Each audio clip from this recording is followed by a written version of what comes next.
to another episode of Taste and Purpose. I'm still Hassan. This is Steve. We're your co-host. We have an amazing guest for you today. There was a lot of pre-episode talk. There's going to be a lot of post-episode talk between us. We're talking about compost, bogashi, how to have compost bins in Cyprus weather. So you're going to have an episode that where we talk about climate change, where we talk about the importance of environment and keeping the environment healthy, and Cyprus. So here's Sofia Matsi, of our first, very, very first guest of Cyprus Environment Foundation. Welcome. Thank you very much. Thank you for coming here. Thank you for being with us. I am honored to be the first guest. Welcome, Sophia. Thank you. It's very important for us to have Sofia first. We've been doing a lot of good work together in terms of quality in Cyprus, So let me just start off by asking you, give us a bit of background about yourself. Give us the personal Sofia Matsi, where you've been and what brought you to here. To here. Well, the Sofia Matsi, the pretty much the interdisciplinary person who touched a little bit of science, a little bit of arts, and then found herself in the environment, in environmental work. So I can't say that I was a person who was immersed in environmental work or farming or any sort.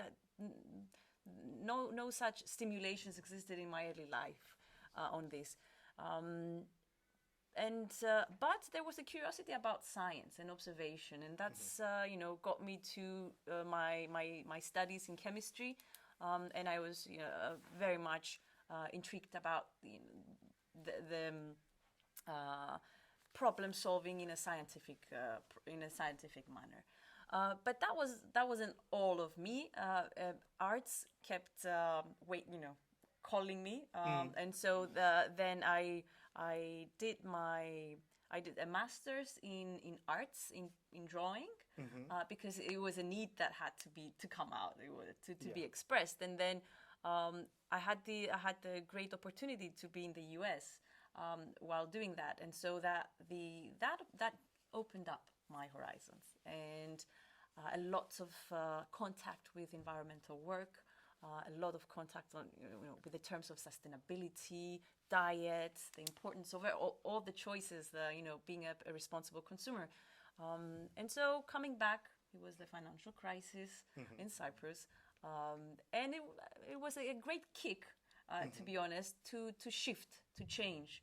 Then permaculture came in my life as a notion, and it seemed like a good combination of creativity and science. And everything changed from that. I believe like the basic training in permaculture, the 14-day permaculture design course is a life-changing experience that everybody should experience at some point, just because you have a chance to calm down, connect the dots, basically, because at some point you get frustrated. What can I do? How can I change? Like, things seem overwhelming and more than you can do anything about. And I believe permaculture gives you the tools, the know-how, maybe not about everything, but that it exists. So you go and search for more information later on when you need that information.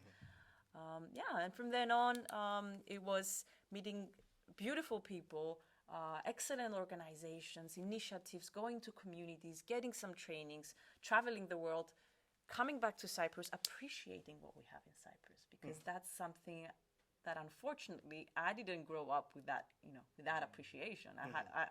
I grew into that, learning to appreciate what kind of natural environment we have in Cyprus. It seems like a desert. It seems like nothing is moving out there. But there's tons of processes and species that move around and do all sorts of useful processes for us to be here and standing. So it's, I think it was just like an organic process that brought me here. I'm passionate about supporting the health of our environment, starting locally, thinking globally. That's a notion that gets the stress out, because you just start small and that's it. Yeah, that's the Oh, perfect. So I didn't know about the arts. I mean, that sort of surprised me. I mean, I know how we approach things. So there's definitely a scientific approach to where you do. So um, maybe Steve. I mean, the personal act of changing stuff. Um, why environment? Why changing environment specifically and nothing else? Because you came in a period of change. There was a financial crisis. yes, I yes, remember the days where everyone yes, was very stressed about like what is next, like yes. the ambiguity. So what made you lean towards environment more than anything else? Well, looking back, now I see patterns. Now I see Sofia, who was curious enough to go dig in the garden and look in the soil and work with plants and get her bike and go out and play. So there was always a need to be out there and in contact with the natural elements. Then in relation to the financial crisis, I would say that when you have no money, then what? Yeah. So that was a big epiphany for me. Like, I know nothing about growing food, nothing.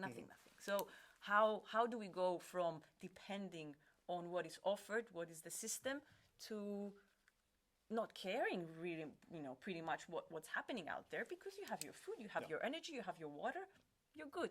And that was what I found intriguing, the resilience element of it. Yeah. That for me personally speaks a lot. Like, I quit before I started college. I think this was like, what is the essential? Like, what is the essential is used like I think very freely and vaguely in our society, where it's like, oh, like I need my phone or I need whatever. Like I was like, Exactly. let me go, like let me dig deeper, and I found this sort of farming community as well in Italy that you like live in a hostel, you work the land, and you produce your own food, and like everyone has like this sort of family. Like when you experience those sort of communities, those little kind of quote unquote families, it really changes you. And then you, in everything that I do now for Colive, I mean, the company's growing, whatever, but it's always true to that core idea of like, what is the essentials here? Like, what is like, how can we survive if there's something bad happens? Which is also comes from stoicism, which I mean, not particular stoic, where it's always going back to this sort of core that is everything's the stillness is the key, which before pass on to Steve, originates from Cyprus. So Zenon, which is the founder of Stoicism, actually lived very near to modern Larnaca now in Cyprus. So there's a little nice like digital kind of. But yeah, But the crisis also brought up an element of like how do we change quickly? Where do we go from now Exactly.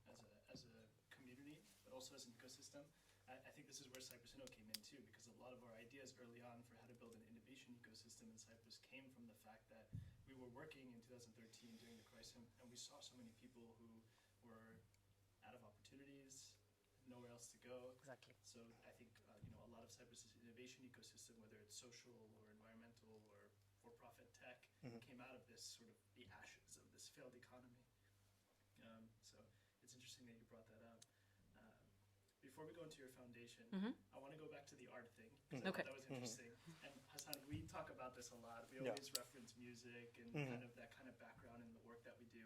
So how did art sort of influence the work that you do today, or that you have been doing over the past few years? I think it's even though I have hard time accepting that I'm not working with arts right now, working like making my living out of it. I still feel that it's everywhere. It's everywhere. It's everywhere in the way I see, in the way like the aesthetics of it.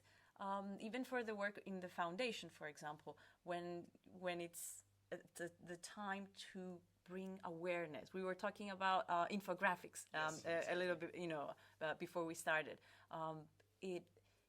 We always need visually stimulating ways to grasp the attention. People are overwhelmed, bombarded like every second with like thousands of imagery through their social media. So if I need to bring awareness on a subject that I find interesting and important, then through a a right visual representation of things, and that could be a poster, that could be the way I write and the way I present. Yes, and so creativity mostly, I would say, is the way that art expresses in my life right now, and it's how to transmit ideas that I'm passionate about, and also for gardening, and creativity in gardening and designing gardens for others. It's very satisfactory for me to place elements somewhere and visualize a space in 20 years, 10 years from now, how it's going to be. So it's more the three-dimensional element of creating spaces. Nice perspective, a nice linkage between art and the work. So tell us a bit about the foundation. First, what is it? And then why did you start it? All right, so the foundation is a non-profit organization. The thematic is the environment. And it is one of 17 at this moment that we're talking of foundations worldwide. It's a part of a larger family. And the family is the Conservation Collective. And the Conservation Collective is a UK-based charity. Ben Goldsmith and Jade Brudenell were the founders of it, and that was in 2020, which is like real close. Yeah. But the action started way back in 2008, when the first foundation worldwide was created in Ibiza.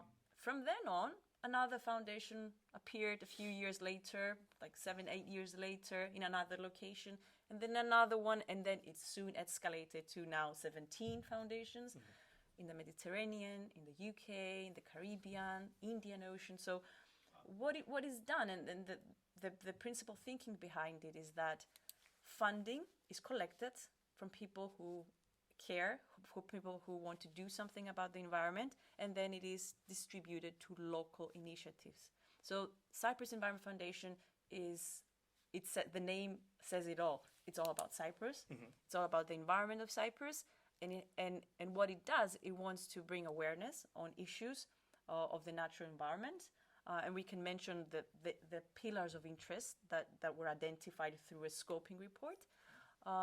And it does that by attracting people who have an interest on the natural environment, or corporates who want to offer as part of their strategy, like their environmental strategy, their CSR strategy. And what we do is that we don't do work ourselves, because there's so many specialists out there already. What we do is that we fuel their projects. We use the resources that the Conservation Collective has for all these past years, like collecting 6.5 million euros pounds is a great amount. And so that's a knowledge and experience that we take from our mother foundation, and then we apply it to our countries, helping the local champions do more of their work. That's in a nutshell what we're about. Empowering others to do the work. You talked about like Cyprus to global, so like your thinking starts from local, and then you wanted to project it. So now with the collective, it's obviously a sort of local aspect to it as well, where Exactly. The collective itself, which you definitely should check out, like it's usually named like Ibiza Conservative Collective or Ibiza like Environment. You chose the Cyprus Environment Foundation. I love that the fact. I mean, one is the immediate question that I have is sort of Ibiza, Indian Ocean. I think I saw Galapagos there as well, and I think Barbados and Grenadines. Sorry, which is like sounds amazing. But all these places have something in common, I think. Which I want to ask you, if there's like, was there a push locally from these guys where there were beautiful places, but famously under threat by the climate change? Like, is this a natural sort of pull from these places, or is it like Jade and Ben just trying to get at the best places around the world? That is a great realization. But I think you pretty much summed it with your conclusion. This happens in some of the most attractive destinations, which means there's a lot of visiting, there's a lot of exploitation, there's a lot of tourism. So Menorca, Ibiza, the Caribbean islands. The Caribbean. Those are some of the areas. That's not the case for all the locations that our foundations exist, but that's a serious reason of environmental threat, of environmental devastation in those areas. So we need more protection because the islands or the destinations there are quite suffering from human presence, from waste, from water exploitation, from unsustainable land take. And we need someone to step in and protect some of the regions. In Greece, for example, there are on some of the islands, there's some intense action. Another thing is that almost always it's never a decision from the conservation collective where we're going. It's mostly an invitation from people in that area. Hey, we're interested in what you're doing. Let's make something local in our location. So it's like in Cyprus. In Cyprus, it happened because there were some donors who are interested in the island and said, "Hey, I want to improve the natural environment of Cyprus. Let's start something there."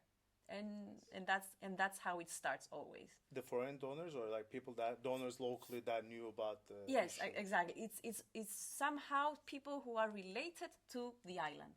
They don't have to necessarily be residents of Cyprus, but their family might be originated from Cyprus. They might have like a vacation house in Cyprus. Whatever is there's all of the time there is a connection to the location that the foundation is created. I mean, one more thing I think to add here, certainly in terms of COLEV and the Cyprus Environment Foundation, these are all like kind of either island nations or like island by physical sense of the word, which makes human mind or psychology much more attuned to what goes in this like small piece of land that is like disconnected from everything. So it is literally our globe as to say like, oh, these are the problems I'm seeing, where I can very physically see, and there's no like physical borders to, or even there's in the case of Cyprus, there might be borders, but it doesn't mean anything because this is a microclimate in terms of this island, and like we live here. So it's very, I think, easy for islanders anywhere in the world, in case of the conservative collective, to start locally, but really think of globally, because like you just project the same thing you're doing on this island to a globe. Like you don't just say like, oh, like whatever about the Amazon. Like no, like this is what we had in our island. Like you shouldn't cut down trees that you shouldn't deforest to build sort of mainstream monocultural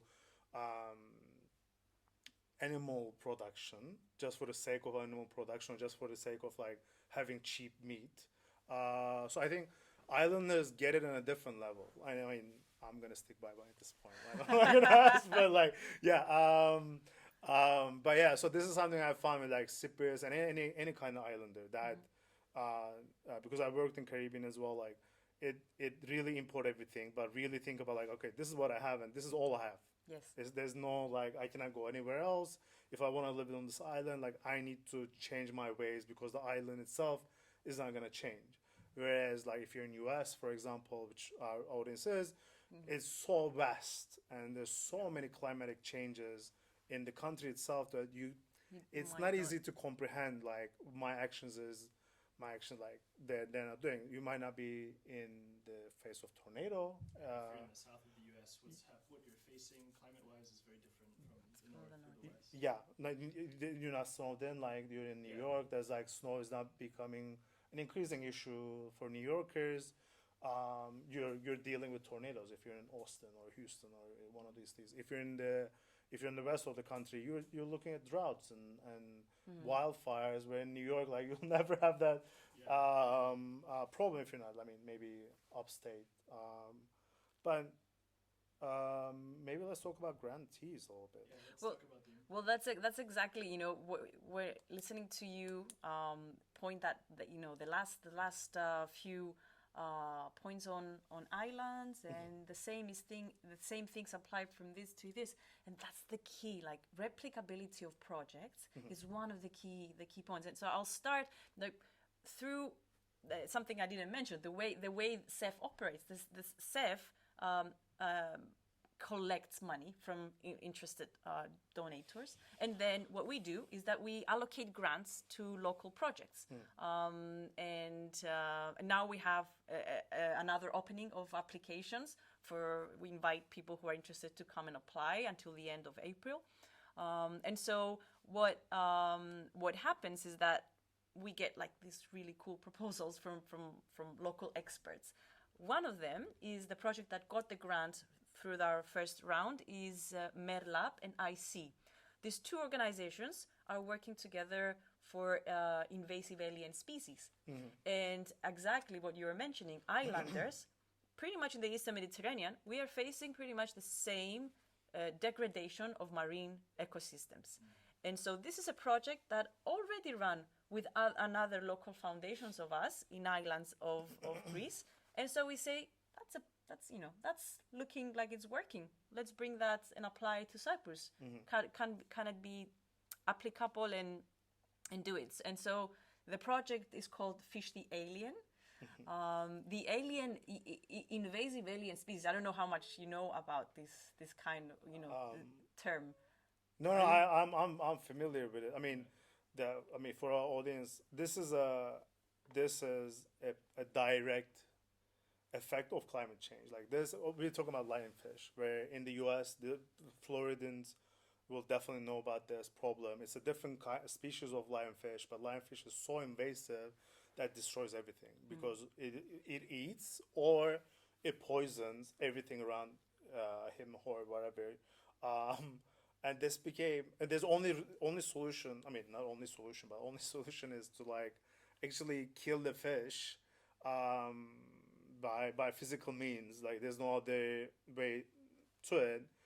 The reason the Cyprus has this problem in Eastern Mediterranean all the way to Greece is the water temperature is changing. So from Egypt on, the fish doesn't recognize the temperature. The temperature is the same, so they just start moving up north and north, all the way to Greece, which famous Aegean waters are much colder than Mediterranean waters.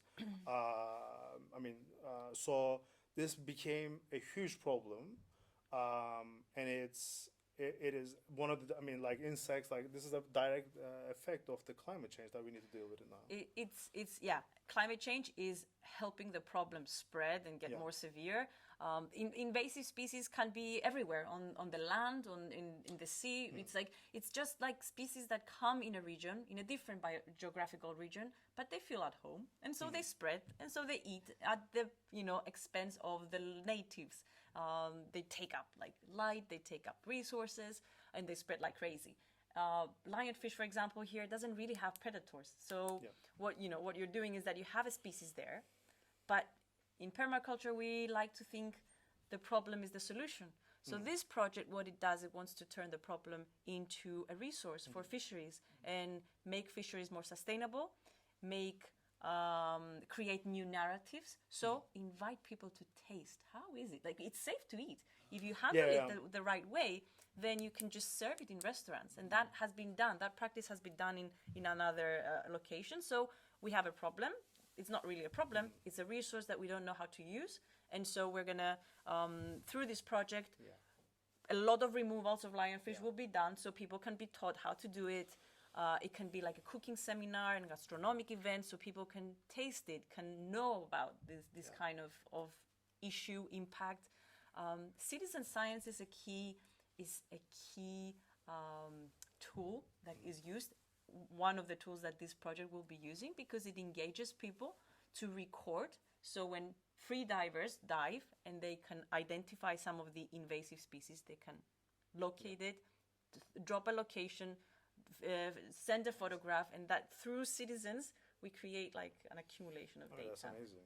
I mean, Crowdsource. The crowdsource, like crowdsource human greed. Like if we were to use human greed as a tool, like why don't you guys just like overfish? And we know like by the movies now, very famous ones. I'm not gonna name like.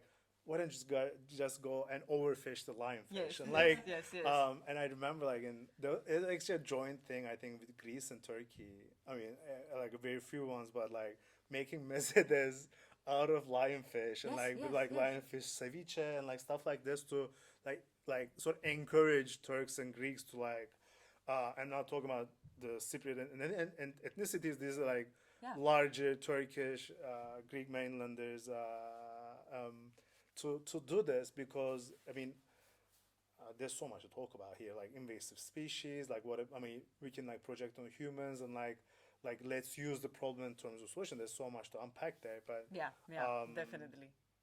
What other projects are sort of in your cohorts? Okay. How are you supporting them? You mentioned financially, but is there any other support you're providing? Well, mostly it's a in a form of a grant. So the applicants proposed a set of activities and why they need support in terms of money. And so firstly is giving the grant so they can start buying equipment and organizing workshops and doing their work.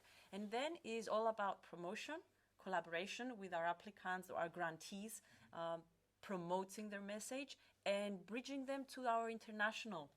Because you know it's the pool that we have. We are fortunate enough to have an international family of foundations, and so we always build bridges among locations, applicants, grantees. You know, if someone is interested to initiate a project, then we have the know-how over here in Cyprus. We worked like with a project with the fishing the aliens. Here's how it's done, like it's done from other locations. Local approach to things. Yes. I mean, one thing, because I know the background, so for viewers that don't, or listeners that don't know, you didn't have a single ethnic approach to Cyprus where so many people have this sort of very, I would say, like narrow-minded approach to like, we have an island that's divided in two. Let me just focus on one ethnicity at a time, Exactly. one part of it at a Exactly. time. So I want to talk about that, but for viewers to understand the difference, like tell us about what is the Cyprus problem context that you're working with? Like, what does it mean to you personally, and what are the sort of grantees that you can give as examples that like sort of Exactly. Perfect. elevate the divisions? Perfect. So it's a politically challenging factor to work in anything in Cyprus that involves the two groups, the northern and the southern Cyprus, the Turkish Cypriot community, the Greek Cypriot community. The conclusion that we started off and the conclusion that we persist is that the island is one. The natural environment should be treated as one. Whatever is done in one part of the island has an effect on the other part of the island. If you reintroduce a species or you protect a near extinct species in one part of the island, that's not going to stay in the southern part. That's going to spread, and the good part is going to spread at the northern part. The same thing going with the reverse. If you're polluting northern Cyprus or southern Cyprus, that's going to find its way through the rivers, polluting waterways in the other part of the country. So we're one country. We have one natural environment, and we keep seeing that. We want to support projects all across Cyprus that are around within our scope. And an excellent example is Crowdsource. Crowdsource and BirdLife are working in a project together for wetlands of Cyprus. And what they need support is pretty much equipment to monitor the wetlands. And then from then on, they will train volunteer surveyors to monitor all the wetlands of all the island.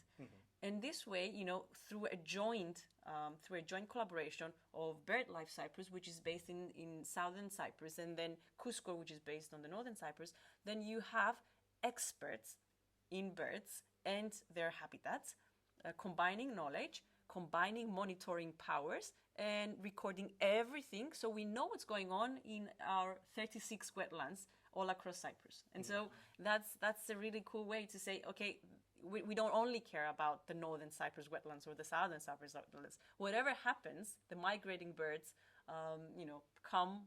There's an influx in all the island at the same time. So might as well record what's going on, and what needs protection needs to be addressed immediately. We always say like things like pollution, animals, disease doesn't recognize checkpoints Yeah, or borders. definitely. We're such a small island. And one of the things, building upon what you said, you mentioned one example, which is the wetlands. We look towards the SDGs as a way for all communities in Cyprus to collaborate to solve local challenges. What other opportunities with the environment do you see for collaboration between our communities as a way to solve local challenges, but also, in effect, to also kind of build peace? Well, pretty much anything, any thematic that is relevant to Cyprus is an opportunity for collaboration. For example, Hassan, we are working on regenerative farming. Yeah. Regenerative farming is applicable and needed all across the island. Food joins people. We have so many, common habits, culture, and we have the same resources, ingredients to work with. So, getting into training people to be more resilient, to maybe tap into their ancestors' knowledge. For example, talking about ancestral knowledge, one of the projects is Laona. With the organization Laona. Laona has a great bicommunal activity all across Cyprus, and one of the projects that they will be running is to, after the fires in Larnaca, there's a need for restoring dry walls, terraces. Before planting, we need to make sure that the soil stays on point. And so that borrows from ancestral knowledge that, your grandfather, my grandfather, they knew how to do. We, the younger generations, are a little bit, cut off of this. So we bring experts from all across the island to train together to get to remember, remembering through the deeper layers, but get to learn how to do the traditional way of, holding our we're islanders. We have mountains, we have hills. Our soil, this is a traditional technique for Cyprus. By tapping in culture and regenerative farming practices, then we can come together. We can say this is one island, this is one terrain. We treat it the same way. Yeah, I'm particularly laughing because this week I just had a conversation with a farmer where, like, the two farmers from farmers from two communities, like merged communities. We have like Arabic, Latin, and Roman Cypriots as well. Two Turkish and Greek Cypriot farmers, like, really connected on. We were talking about, like, water problems in Cyprus, right? So, like, they really connected on. And when I mentioned these are my farmers that we work with, when I mentioned, like, we're gonna have a training about this, and, like, there's a very respectable Spanish expert that we're gonna invite, and, like, he's gonna speak about these issues. Like, both of them also agreed on another point where, like, their granddads actually taught them these methods, and I was, like, shunned for like our granddads, like, taught us, like, we were talking about the same things that you're like, and I know what they mean, and I was like, yes, you're right. One, like, I'm still gonna do the training, obviously, to connect all those points, but it is, I mean, on so many different points in life as well, like, it's projected, like, sort of this sort of human greed coming back and saying, like, also humans coming back and saying, okay, like, we're not going to be able to sustain this. Yes. And you can see, again, like, going to an island or going to a small community, like, it's the same place. And the borders, people that live around borders, like, let me just say, any sort of border, like, there's Tex-Mex cuisine, like, whatever. Yeah, like, it's the definitely, same. Definitely. It's the same. It's like, a blend. It is a blend. Like, people that live around the borders, like, the definition of borders become very different than someone living in the middle of the country, and politically as well. So this is a very, like going back and, like, getting more conversation. Like, obviously we talked about essential as well. Like, it touches that point, like, because these people didn't have anything, meaning, like, quote unquote didn't have anything, which not even from a technological perspective, like, they had to do everything. And looking at those dry walls now, you go like, oh my, this is like pyramid level, Isn't it impressive? pyramid level kind Isn't of it stuff. impressive?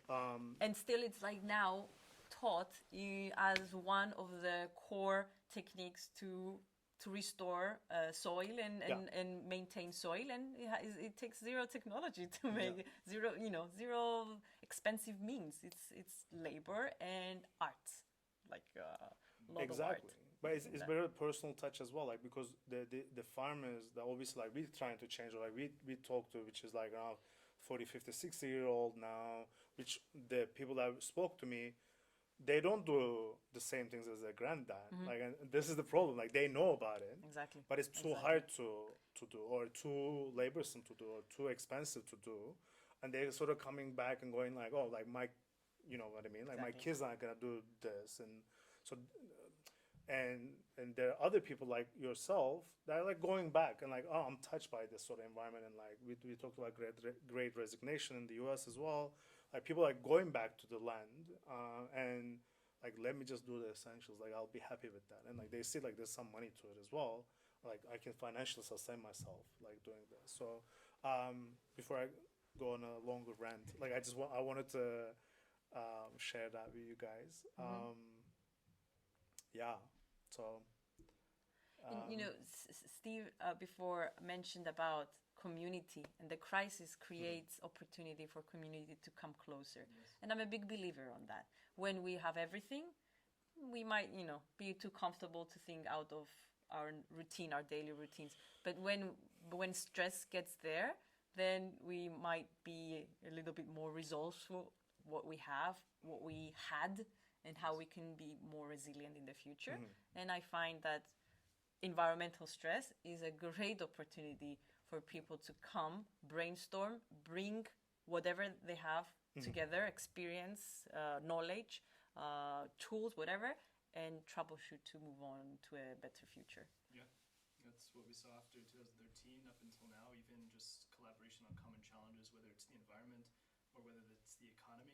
So, a lot of what we also saw was just the economic conditions, high levels of unemployment amongst all communities. It's a point to come together and figure it out, because can't do it alone.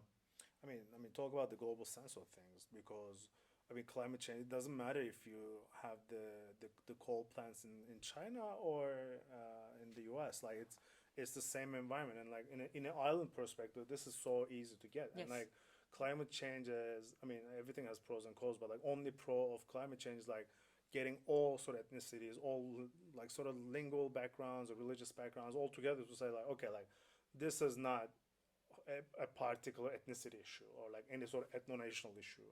Like we need to tackle this together. Like it's not gonna stop at like one border and like, oh, like you know what I mean? Like I need a passport to destroy the farmland in the, you know what I mean? Exactly. So yeah, I need some idea like this sort of Which is a joke about the the Cyprus Cyprus checkpoint. checkpoints and like anything else like the desertification and like let's give it like a northern example, like an invasive species up in Canada, or in the Lake Michigan, it will go to Chicago as well as Toronto, it's a matter right? of time. So like it's not like they're gonna. Lionfish is not gonna care if it's in Florida or Cuba, so they're just gonna eat everything else. So I think this is a very important point to like what we do in Cyprus, and the quintessential Cyprus problem also has its benefits where you need to deal with different ethnicities, different languages, different communities, so that you can build a project to say, guys, like we already did it. Like any kind of difference that you can throw at us, like we already bridged those in Cyprus, and like this is what you need to do in anywhere else in the world. Like if there's different languages, this is what you do. If there's a different religious aspect, whatever, this is what you do. I think as Cypriots, like our biggest weakness, I think like our biggest strength as well in that terms, because it's very different. There's like only very few countries in the world that can do it, or the communities at large, and I really like the idea of having negative integration of like against an enemy, where the enemy is like it's solvable. Then when we solve when we solve the climate change problem, like we can just continue on as this sort of global Alumni community. Yeah. We talk about grantees. We talk about some problems. Mhm. I want to kind of ask was like, what is the most important challenge you see? It could be Cyprus, it could be global. Okay. But like in the Cyprus context, obviously Okay. projecting global, Okay. like what is the most important challenge that you see that needs to be solved? I would say at this stage right now, from what I see, from what I saw before I started the collaboration with the foundation, is actually assessing the severity of this. If we have too many comforts as people, we don't have enough awareness. The crisis, the financial crisis, was a good slap, but I was a little bit disappointed to see a lot of people going back to normal really quickly. And I'm not saying I want to see people unemployed. I want to see people suffering, but that slap in the face, was to just let's change a little bit, and that's what I find the most challenging. People being comfortable with not doing enough. The status quo. Yeah, and Dangerous status quo. yeah, and it's not really. And you talk about islands, and it's all connected.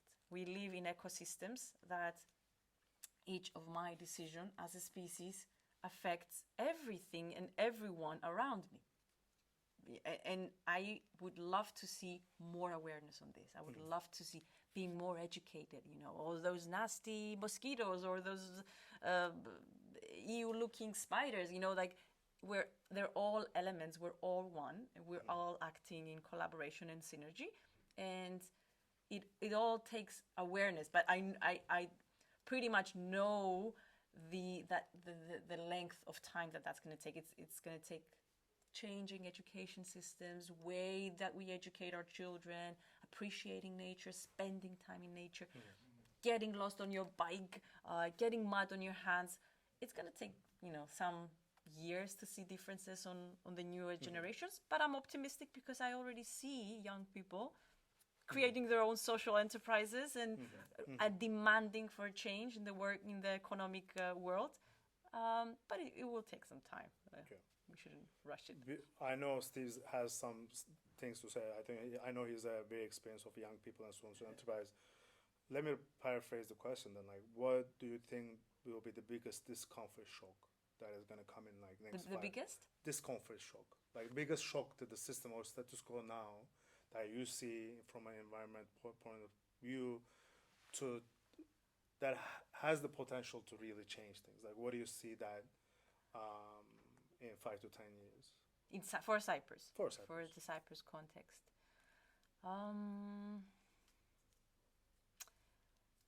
I think that one of the big things is waste, and we don't do enough.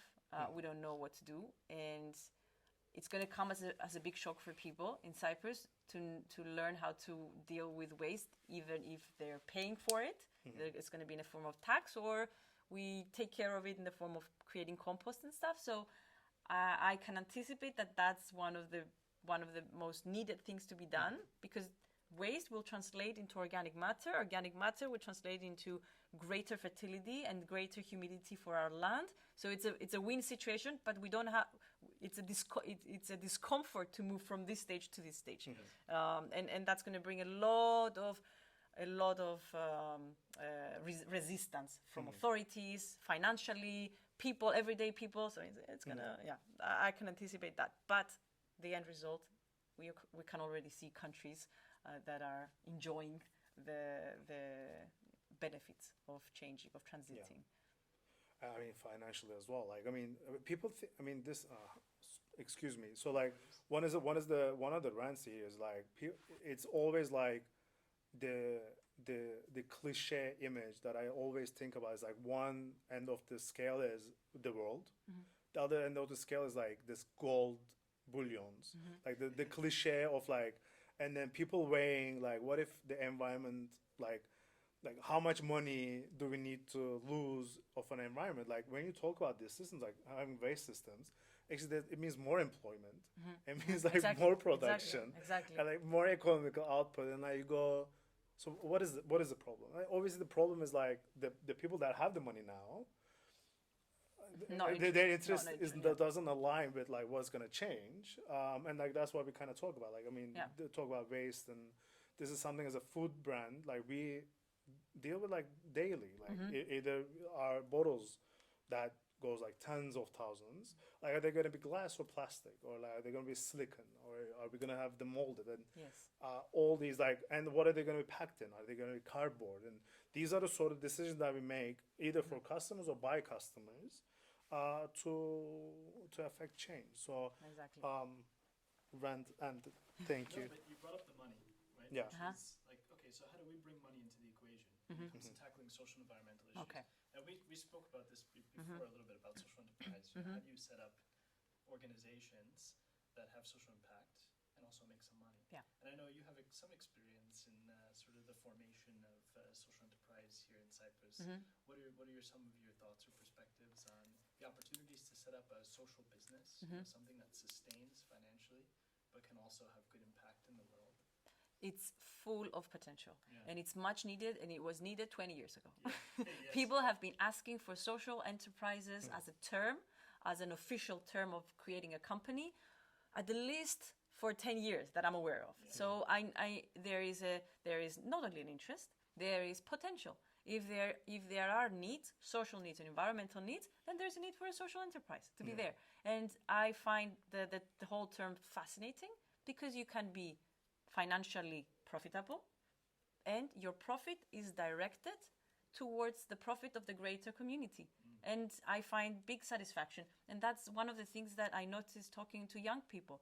They are naturally leaning more towards social corporations. I talk to people who are in the uni right now, or people who graduated, and they have a hard time accepting all the challenges that they see around them, and that I don't want to be part of that. I want to be part of finding solutions. So I want to create cooking for people, and then with some of my budget I could feed families that are in need. So I think there's a momentum that is out there and need for sure. And if you ask me, as a Cyprus Environment Foundation, of course there is a way and reasons where to invest for the good of the society and the environment. And we're seeing youth facing a challenge of not being able to find this purpose in their daily job. Right? They're frustrated with their work. Yes. They realize Yes. their work has no impact. So they look for other means. And in a lot of our programs in Cyprus, I know we get a lot of these working professionals who have an idea on the side and want to grow it. Yep. The question then becomes, how do you make that your job? You know, and we talk about this a lot in the show, where it's not mutually exclusive. You know, it's not either just charity or money. Yeah. Like you can have Can combine. impact and be financially sustainable together, and that's the basis of social enterprise. So. And I believe that's the future of our of the way we create companies right now. Circular economy, blue economy. Looking out for what kind of waste will be produced by the product I create before I create it, and designing my system so I absorb those and I direct into another. Building it into the business model. Exactly, and that's the way to go about it, being profitable. Like, for example, Patagonia, they not only design sustainable products, they not only give part of their profits to non-for-profit organizations and for conservation work, but as you have to also think of internally how you treat your employees. People who don't find meaning, I can blame the way that company, that corporate is running, and what the management.